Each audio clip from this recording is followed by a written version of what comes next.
Je vais essayer de rester le plus calme possible parce que déjà, il y a tous mes voisins qui vont me tuer et que je me suis déjà énervé sur TikTok. Donc on va essayer de le faire à froid. J'ai dit que je le faisais demain, mais je vais le faire maintenant parce que demain je risque d'oublier des choses. Et là j'en profite tant que je suis énervé et que j'ai envie de démarrer toute l'équipe, littéralement, pour sortir les trucs. Voilà. Donc le Bayern s'incline 2 buts à 1 contre l'Inter Milan dans ce quart de finale aller de la Ligue des Champions. Voilà. Euh, je sais même pas par où commencer, à part dire que ça craint. Mais c'est pas ça craint, ça craint de sortir une prestation pareille à ce niveau-là de la compétition, ça craint. Oui, il y a eu que 2-1, mais les gars, on a pris une clim qu'on ne doit jamais prendre. On a vu littéralement tout ce qui ne va pas depuis le début de la saison, comblé en plus de ça à une hécatombe de blessures, ce qui nous amène aujourd'hui à des nouveaux problèmes qu'on n'avait pas forcément quand on avait tous nos joueurs titulaires. Voilà. Ce qui fait qu'aujourd'hui, on est dans une situation où on s'incline de buts à 1 et qu'on prend 2 buts qu'on ne doit pas forcément prendre, tu vois, parce que dans le jeu, cette équipe de l'Inter, on les a dominés. L'Inter a joué son jeu et l'Inter a très bien joué. Mais franchement, il y avait clairement la possibilité de les taper. Et pas qu'un peu. Parce que évidemment, on le savait qu'en face, ils avaient de très bonnes individualités, que leurs défenseurs, c'était bien plus que des défenseurs, et j'en avais parlé pendant mon avant-match. J'en avais parlé. On savait que leurs gardiens, ils allaient se transformer en Super Saiyan. Et ce soir encore, il a fait je sais pas combien de parades. Évidemment, Yann Sommer contre nous, c'est une forteresse, il est infranchissable. Voilà. Lautaro Martinez aussi. Lautaro Martinez exceptionnel. Donc voilà, globalement, cette équipe de l'Inter, ça me surprend même pas. Alors il y en a qui vont dire oui, mais c'est un braquage et tout, machin chouette. Oui, mais c'est vrai qu'en deuxième mi-temps, on les a ultra dominés. Ils nous ont vu jouer au ballon. Mais combien de fois c'est arrivé ça?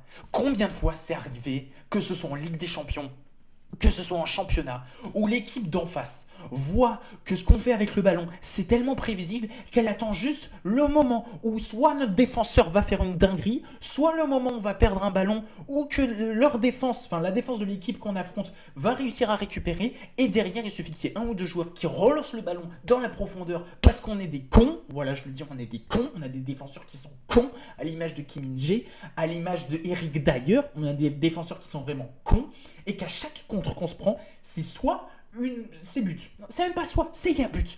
De toute manière, il y a but. Il y a but. Et là, on se prend une clim comme contre Villarreal en 2022. Mais en fait, c'est tout le temps la même chose. Tout le temps la même chose. Donc j'en ai marre. J'en ai marre. Et franchement, ça me dépasse en fait. Parce qu'au-delà de notre défense qui était catastrophique, alors on sait on n'a pas Davis, on n'a pas Upamecano, mais Minji en fait t'as envie de dire que quand Dayot Upamecano il est là, c'est juste que je sais pas, c'est comme Superman quand il voit de la kryptonite. En fait, dès qu'il n'y a pas Upamecano, dès qu'il se retrouve tout seul, en fait, ouais, les gars, j'arrive même pas à trouver mes mots. Mais comment ce mec, on l'a recruté 50 millions d'euros? Expliquez-moi, à part contre le PSG, où oui, là d'accord, c'est son match référence, citez-moi un match solide de Kim Min-jae au club. Et pire, citez-moi un match où Min-jae n'a pas fait de dinguerie. Qu'on se le dise très sincèrement. Citez-moi un match où vous avez été serein avec Min-jae en dehors du match du Paris Saint-Germain. Dites-le moi. Parce que tous les matchs cette saison, il est à la ramasse complet. On n'en peut plus. Ce mec nous a coûté 50 millions d'euros. Ce sont les 50 millions d'euros que le Paris Saint-Germain a déboursé pour Lucas Hernandez. On l'a récupéré pour Kim Min-jae, qui soi-disant était le meilleur joueur de Napoli, meilleur joueur de la Serie A, etc. Mais c'est son frère jumeau là que vous nous avez donné. C'est pas possible. C'est sa version nord-coréenne. C'est pas sa version sud-coréenne là. C'est pas possible. C'est pas possible. Et je vais parler aussi d'Eric Dyer. Parce que Eric Dyer, il est bon depuis qu'il est au Bayern. Il est très solide. Mais c'est pas le niveau de la Ligue des Champions. Et on l'a vu encore ce soir. Je suis désolé, mais quand t'es un minimum intelligent, tu vas jouer le hors-jeu. Oh, t'avais au moins deux joueurs de l'Inter qui étaient clairement hors-jeu. Mais d'ailleurs, il a décidé, en plus de ça, mais au moment où Fratesi va faire le tir, son pied, il va le mettre dans le sens du but. Donc, quoi qu'il arrive, de toute façon, il allait avoir un but contre son corps. Mais oh, mais bordel de merde, réfléchissez. Réfléchissez.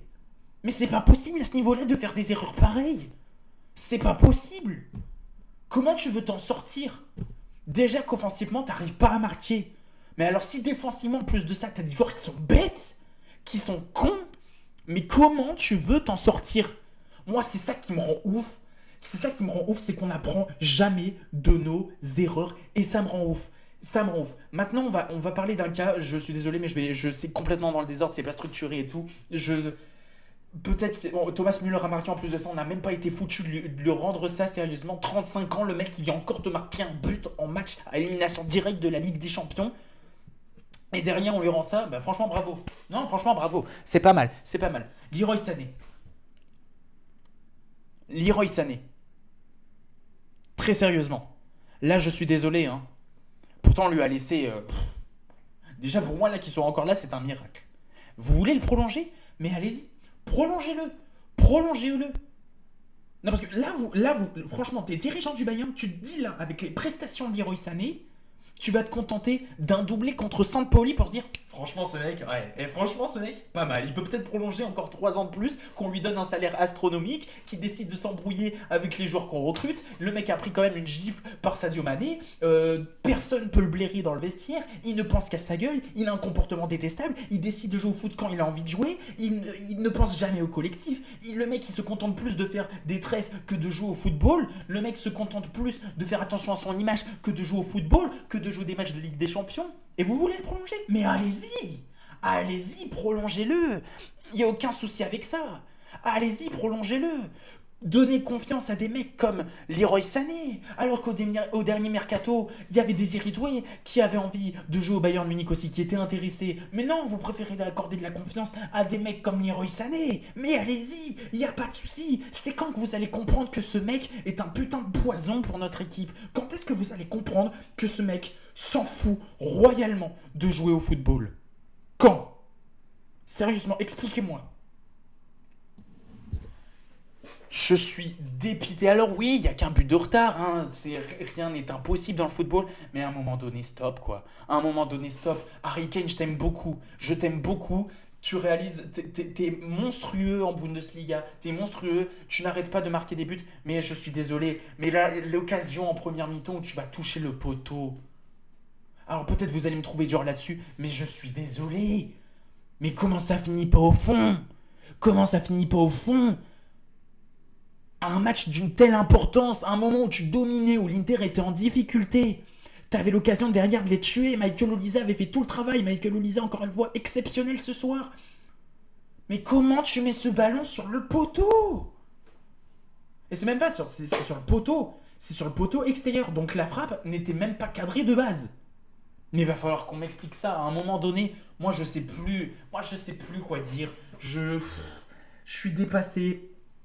Alors Vincent Compagnie qui a tenté quelque chose en mettant Raphaël Guerreiro en tant que numéro 10, mais tu sentais que Raphaël Guerreiro il est perdu, et à un moment donné quand t'as un mec qui est perdu quand il joue en attaque et qu'en défense c'est plus la merde, ça aussi faut arrêter, il faut dire stop, faut faire du ménage. Moi il y a des joueurs, je n'en peux plus. Serge Gnabry, peut-être qu'il y en a qui vont me dire que son entrée l'a apporté, mais moi je suis désolé, j'en ai marre, c'est pas suffisant, ah il faut du renouveau, ça y est ces joueurs ils ont apporté, ils ont montré ce qu'ils devaient montrer, faut arrêter de forcer avec eux à un moment donné, faut arrêter de donner des totems d'immunité à des joueurs qui n'ont plus rien à faire. Il faut apporter un peu de sang frais, un peu de renouveau. Je sais pas, Vincent Compagnie, mais c'est quand que tu vas faire jouer les joueurs, les jeunes, bordel de merde? C'est quand que tu vas faire jouer les jeunes? Résultat des courses aujourd'hui, crois-moi qu'un Asnou, ça nous aurait apporté. Crois-moi qu'un Matistel, ça nous aurait apporté. Crois-moi que les jeunes, ça nous aurait apporté. Mais au lieu de ça, putain, mais on a encore des joueurs qui n'ont plus un seul match référence au Bayern depuis presque 1 an maintenant. Sans déconner. On n'arrête pas d'avoir des blessés, ça aussi, ça commence à devenir inquiétant au bout d'un moment. Un peu de renouveau, j'en sais rien, c'est toujours la même chose. Je n'en peux plus. C'est toujours les mêmes individualités qui ressortent, que ce soit en bon et que ce soit en mauvais. Côté bon, Joshua Kimmich, encore une fois, qu'est-ce que tu veux dire? Ça fait partie des tops ce soir, encore une fois, Joshua Kimmich. Même si c'est corner, j'en ai déjà parlé, mais j'en peux plus. Il va falloir qu'on m'explique pourquoi les corners de Joshua Kimmich entre l'Allemagne et le Bayern Munich, c'est le jour et la nuit. Ça va falloir qu'on m'explique aussi, mais bon, ça, j'ai l'impression, je sais pas, j'ai l'impression que Kimmich. Alors, je n'ai rien contre Joshua Kimmich, mais j'ai vraiment l'impression que son objectif c'est de mettre un corner rentrant d'ici la fin de saison. Mais frérot, à un moment donné, je sais pas, change de registre, bordel. Je me suis déjà répété sur ça, mais j'en peux plus. Là, franchement, j'en peux plus, les gars. J'arrive même pas à trouver les mots. J'ai dû oublier un tas de trucs. C'est fatigant, c'est pénible. Vous vous rendez compte qu'on doit s'en remettre encore à un mec comme Thomas Müller. Oh, je pense aussi à Jonas Urbig. Jonas Urbig qui, depuis il est dans les cages du Bayern Munich, il a pas fait un seul clean sheet. Enfin, si, Leverkusen. Enfin, bref, les gars, je suis en train de m'embrouiller complet. Vous voyez ce que je veux dire? Il arrête pas d'encaisser. Mais je lui en veux même pas, Jonas Urbig. Je le lui en veux même pas. Il a été bon ce soir. Sans lui, je pense qu'on en encaisse un ou deux de plus. Mais franchement, qu'est-ce que tu veux faire quand t'as une défense pareille? Qu'est-ce que tu veux faire quand t'as une défense pareille? Les gars, moi je suis dépassé. Va falloir sortir une putain de prestation au match retour au Giuseppe Meazza. Avec encore une fois un match week-end contre le Borussia Dortmund, déjà qui eux vont jouer le FC Barcelone de leur côté. J'imagine que Vincent Compagnie ne va pas faire tourner. Bon, en même temps, va faire tourner avec l'effectif que t'as aussi. Moi, j'en peux plus. Ça me saoule. Je suis dégoûté, je suis énervé. Parce que c'est toujours et toujours la même chose. C'est toujours les mêmes individualités à qui on fait confiance, qui ne sont plus au niveau. Franchement, ça m'épuise, quoi. Ça m'épuise et au final, le peu de joueurs qui arrivent à être bons sur le terrain, bah, ils sont pas accompagnés, quoi. Ils sont pas accompagnés. Et ça donne un Bayern Munich qui est chiant à jouer. C'est bien d'avoir la possession, mais la deuxième mi-temps, je suis désolé, on s'est fait chier. On s'est fait chier. L'Inter nous a regardé jouer et a parfaitement joué son coup. C'est ce qu'il fallait faire. Et ils ont parfaitement joué. Je sais plus comment il s'appelle, le défenseur gauche, le brésilien. Augusto, je crois. Il s'est baladé lui aussi.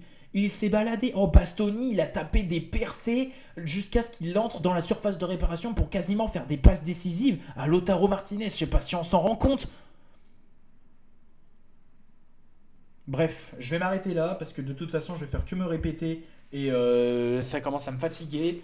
Ça m'énerve. Alors évidemment, je me doute que ce débrief va faire partie des plus vus de ma chaîne, donc n'hésitez pas à vous abonner. Voilà, n'hésitez pas à me rejoindre sur TikTok aussi, c'est là où je suis le plus actif. On s'approche petit à petit des 1000 abonnés là-bas. Voilà, bonne soirée à vous. On se retrouve pas ce week-end pour le classiqueur, on se retrouve demain pour le live pour parler aussi de PSG Aston Villa. Et puis, bonne soirée à vous. Allez, salut.